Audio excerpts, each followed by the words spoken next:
السلام علیکم ورحمۃ اللہ وبرکاتہ۔ محترم ناظرین، عید الاضحیٰ کی آمد ہے۔ یہ جہاں عید ہے وہاں اللہ رب العزت کی طرف سے ایک بہت اہم فریضہ مسلمانوں کی جانب متوجہ ہوتا ہے۔ مسلمان بڑی خوشی سے اس کی ادائیگی کا انتظار کرتے ہیں۔ جہاں اس فریضے کی ادائیگی کے لیے ہم نے جانور خریدنے ہیں، جہاں اس فریضے کی ادائیگی کے لیے اور بہت سے کام کرنے ہیں، وہاں اس فریضے کی ادائیگی کے لیے ہمیں اس کے فضائل، مسائل اور دلائل بھی معلوم ہونا بہت ضروری ہے، تاکہ ہماری یہ قربانی اس انداز سے ہو کہ ہم صحیح شریعت کے مطابق قربانی کریں اور یہ قربانی اللہ کے ہاں مقبول ہو۔ اس حوالے سے قربانی کے مسائل اور دلائل جاننے کے لیے آج ہمیں وقت دیا ہے استاد محترم حضرت مولانا مفتی محمد اصغر صاحب دامت برکاتہم نے۔ السلام علیکم ورحمۃ اللہ وبرکاتہ۔ وعلیکم السلام ورحمۃ اللہ وبرکاتہ۔ میں قربانی کے مسائل کے حوالے سے حضرت مفتی صاحب کے سامنے پہلا سوال عرض کرنے لگا ہوں۔ قربانی کی آمد ہے اور اس قربانی کے حوالے سے ہمیں جانور خریدنے کے اعتبار سے کن کن باتوں کا خیال رکھنا چاہیے اور کس نوعیت کا ہمیں جانور خریدنا چاہیے؟ قربانی کا جانور خریدنے سے پہلے بنیادی طور پر 3 باتوں کا ہر اس آدمی کو جس نے قربانی کرنی ہے خیال کرنا چاہیے۔ سب سے پہلی چیز یہ ہے کہ اس کی نیت صحیح ہو، چونکہ حدیث مبارک میں ہے انما الاعمال بالنیات، اعمال کا دار و مدار نیت پر ہے۔ اس کی نیت میں فطور نہ ہو، ریا مقصود نہ ہو، شہرت نہ ہو، تکبر نہ ہو اور محض گوشت کا کھانا مقصود نہ ہو۔ اور دوسری چیز یہ ہے کہ جو قربانی کے فضائل ہیں ان کا اس کو استحضار ہونا چاہیے، کہ احادیث میں جو قربانی کی فضیلتیں بیان کی گئی ہیں، مثال کے طور پر میں ایک روایت عرض کر دیتا ہوں۔ سنن ترمذی کی روایت ہے، حضرت عائشہ صدیقہ رضی اللہ تعالی عنہا فرماتی ہیں نبی اکرم صلی اللہ علیہ وسلم نے فرمایا ما عمل آدمی من عمل یوم النحر احب الی اللہ من احراق الدم۔ 10 ذی الحجہ کو انسان جتنے بھی اعمال کرتا ہے ان تمام اعمال میں اللہ کے ہاں محبوب اور مقبول ترین عمل وہ قربانی کا عمل ہے، اور یہ ایسا عظیم عمل ہے کہ انہ لیأتی یوم القیامت بقرونها واضلافها واشعارها، کہ قربانی کے یہ جانور قیامت والے دن اپنے کھر، اپنے سینگ، اپنے کھال سمیت اللہ تعالیٰ کے دربار میں آئے گا اور اللہ رب العزت اس پہ اجر عطا فرمائیں گے۔ اور آگے فرمایا فطیبوا بہا نفسا، اس لیے تمہیں چاہیے کہ خوشی خوشی قربانی ادا کیا کرو۔ اور تیسری چیز یہ ہے کہ قربانی کا جانور وہ عیوب سے پاک ہو، صحیح سالم ہو، صحت مند ہو، اور جن جن جانوروں کا شریعت نے قربانی کرنے کا حکم دیا ہے ان جانوروں کی قربانی کی جائے، اور جن کا تذکرہ قرآن کریم میں بھی ہے ثمانیۃ ازواج من الضأن اثنین ومن المعز اثنین، یہ 8 طرح کے جانور بنتے ہیں اور ان کی قربانی کی جائے۔ اس کے علاوہ بعض جانور جن کا تذکرہ نہیں ہے، جن کی قربانی نہیں ہوتی، جیسے گھوڑا ہے یا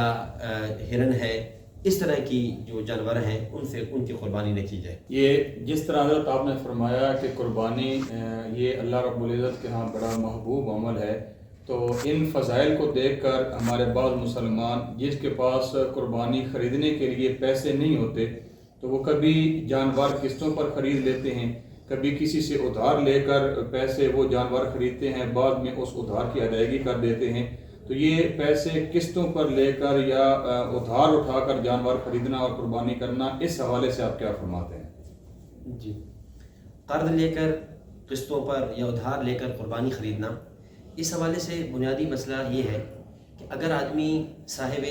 نصاب ہے، صاحب استطاعت ہے، اس پر قربانی واجب ہے اور فی الوقت اس کے پاس پیسے نہیں ہیں، تو یہ اس کی ذمہ داری ہے کہ وہ یہ قسطوں پر لے، قرض اٹھائے، ادھار لے، وہ اس فریضے کو ضرور پورا کرے۔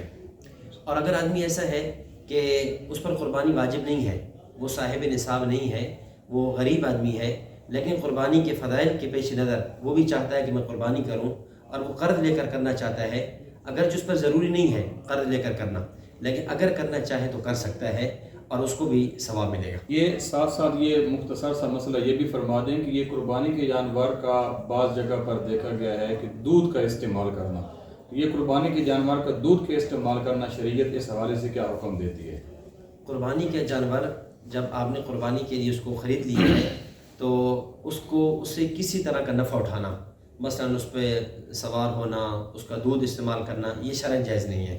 ہاں اگر اس کا دودھ آ رہا ہے تو اس کی صورت یہ ہے کہ اس کے دودھ کو چھوڑ دیا جائے 2-3 دن کے لیے، کہ اس کا دودھ خود بخود ختم ہو جائے۔ لیکن اگر سمجھتے ہیں کہ اس سے جانور کا نقصان ہوگا، جانور کو تکلیف ہوگی، تو پھر مسئلہ یہ ہے کہ ایسی صورت میں اس کا دودھ دھو لیا جائے اور اس دودھ کو صدقہ کر لیا جائے۔ اس حوالے سے ایک مسئلہ یہ بھی فرما دیں کہ ایک بندہ قربانی کا جانور خریدتا ہے اور اس نے گھر لا کر قربانی کا جانور رکھا، چند دنوں کے بعد اس کے ذہن میں یہ بات آتی ہے کہ میں یہ جانور قربانی کے لیے استعمال نہیں کرتا یا قربانی نہیں کرتا، اس جانور کو تبدیل کر دیتا ہے، کوئی اور جانور لے آتا ہے، وہ قربانی کرنا چاہتا ہے، تو یہ قربانی کا جانور تبدیل کرنا، اس حوالے سے شریعت کیا کہتی ہے؟ جی، اس میں تفصیل ہے۔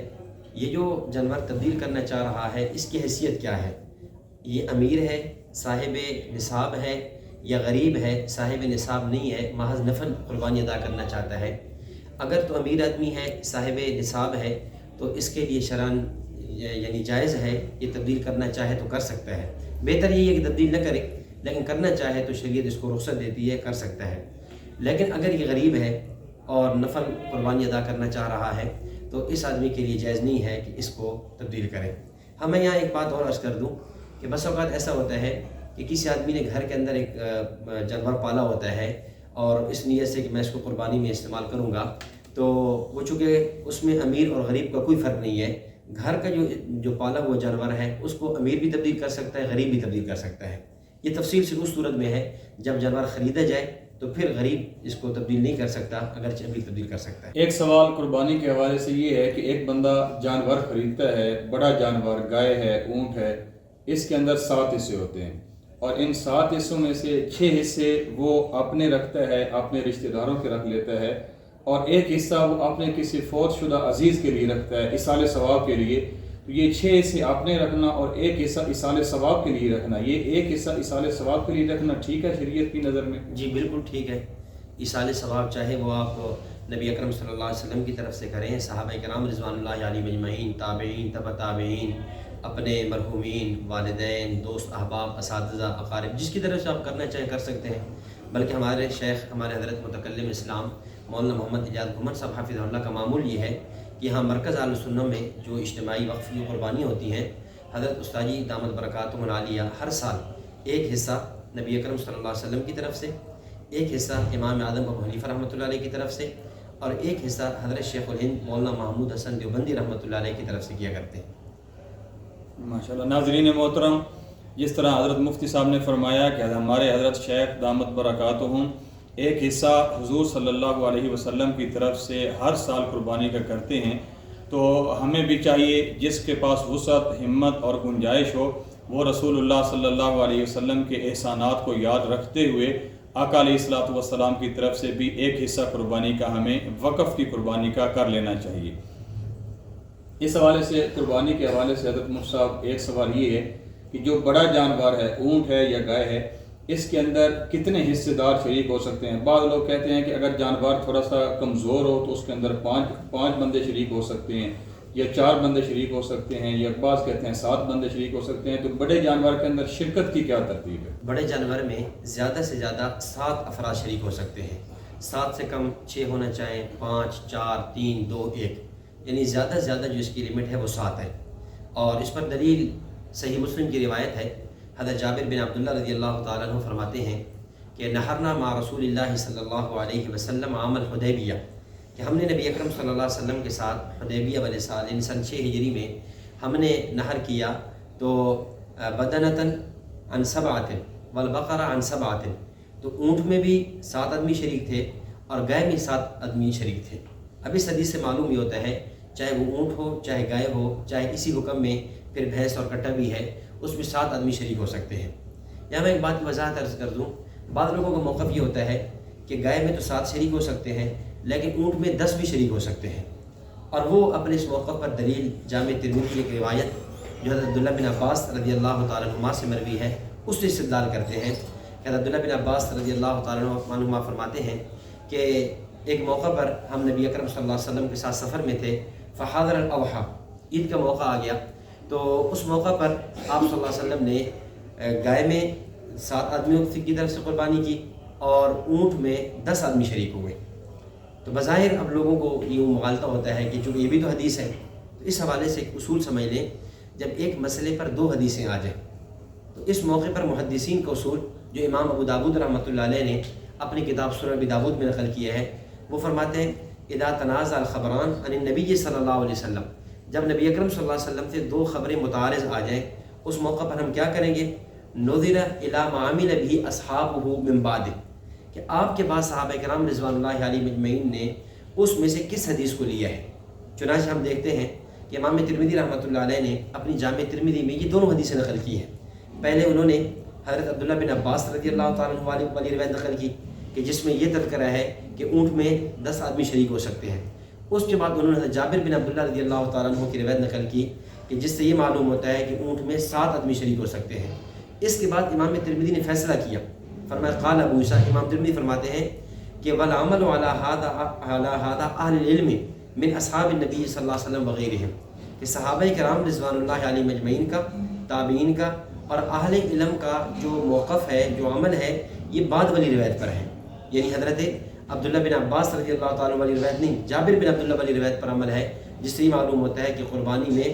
جتنے افراد گائے کی طرف سے شریک ہو سکتے ہیں، یعنی 7 افراد، اتنے ہی اونٹ کی طرف سے شریک ہو سکتے ہیں، 7 سے زیادہ 8، 9، 10 کی گنجائش نہیں ہے۔ جو بڑے جانور ہیں، گائے ہے یا اونٹ ہے، ان کے اندر 7 ہی آدمی شریک ہو سکتے ہیں، 7 سے زیادہ کی جی گنجائش نہیں۔ بالکل 7 ہی شریک ہو سکتے ہیں، اس سے زیادہ نہیں۔ جب بھی عید الاضحیٰ کا موقع آتا ہے، ایک سوال، ایک مسئلہ بڑا اچھالا جاتا ہے، عروج پر لایا جاتا ہے کہ گائے کی قربانی جائز ہے اور بھینس اور کٹے کی قربانی جائز نہیں ہے۔ بھینس اور کٹے کی قربانی کے حوالے سے آپ کیا فرماتے ہیں؟ دیکھیں بات بالکل واضح ہے کہ بھینس اور کٹا وہ گائے کے حکم میں ہے۔ دیکھیں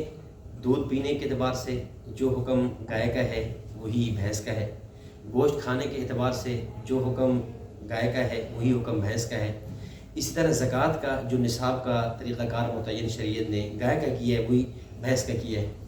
اور اس سے بڑھ کر اس پر مستقل پہ دلائل بھی موجود ہیں کہ بھینس اور کٹے کی قربانی بھی جائز ہے۔ امام دہلوی رحمۃ اللہ علیہ، یہ آج کی نہیں، یہ آج سے 900 سال پہلے کے محدث ہیں، ان کی وفات 509 ہجری میں ہے۔ انہوں نے کتاب لکھی ہے الماسور بمسند الفردوس۔ اس کتاب میں انہوں نے خلیفہ راشد سیدنا علی المرتضیٰ رضی اللہ تعالیٰ عنہ کا قول نقل کیا ہے۔ حضرت علی المرتضیٰ رضی اللہ تعالیٰ فرماتے ہیں الجاموس تجزئ عن 7 فی الاضحیہ، کہ جس طرح گائے کے اندر 7 آدمی شریک ہو سکتے ہیں، جاموس بھینس کے اندر بھی 7 آدمی شریک ہو سکتے ہیں۔ اس پر دوسری دلیل امام بخاری رحمۃ اللہ علیہ کے استاذ ہیں، امام ابو بکر ابن شیبہ رحمۃ اللہ علیہ، آج سے تقریباً 1200 سال پہلے کے محدث ہیں، 235 ہجری میں ان کی وفات ہے۔ ان کی کتاب مشہور کتاب ہے مصنف ابن ابی شیبہ کے نام پر۔ اس کتاب میں امام ابو بکر ابن شیبہ رحمۃ اللہ علیہ نے حضرت حسن بصری رحمۃ اللہ علیہ، یہ کبار تابعین میں سے ہیں، سید التابعین ان کو کہا جاتا ہے، حضرت حسن بصری رحمۃ اللہ علیہ کا قول نقل کیا ہے کہ وہ فرماتے ہیں الجوامیس بمنزلۃ البقر، کہ جو حکم گائے کا ہے وہی حکم بھینس کا ہے، جس طرح گائے کی قربانی جائز بھینس کی قربانی بھی جائز ہے۔ اسی طرح امام مالک، امام دار الحجرہ، امام مدینہ طیبہ، امام مالک رحمۃ اللہ علیہ کا قول جو ان کی اپنی کتاب موطا امام مالک میں موجود ہے، فرماتے ہیں کہ انما ہی بقر کلھا، یہ جو جتنی بھی جوامیس ہیں، جتنی بھی بھینسیں ہیں، یہ حکماً بقر گائے کی طرح ہے۔ اس طرح انہوں نے ایک اور کتاب الاموال میں بھی ان کا قول موجود ہے کہ الجوامیس والبقر سوا، کہ بقر گائے اور جاموس بھینس یہ دونوں برابر ہیں، جو جو احکام ان کے ہیں وہی ان کے بھی ہیں۔ اور میں اس پر ایک اور دلچسپ بات عرض کروں کہ جو لوگ عام طور پر ہمارے ملک میں یہ ایک بات مشہور کر رہے ہوتے ہیں کہ بھینس اور کٹے کی قربانی جائز نہیں ہے، انہی کے عالم مولوی نعیم الحق ملتانی صاحب، انہوں نے کتاب لکھی ہے، کتاب کا نام ہے بھینس کی قربانی کا تحقیقی جائزہ۔ اس میں انہوں نے دلائل سے ثابت کیا کہ بھینس کی قربانی جائز ہے۔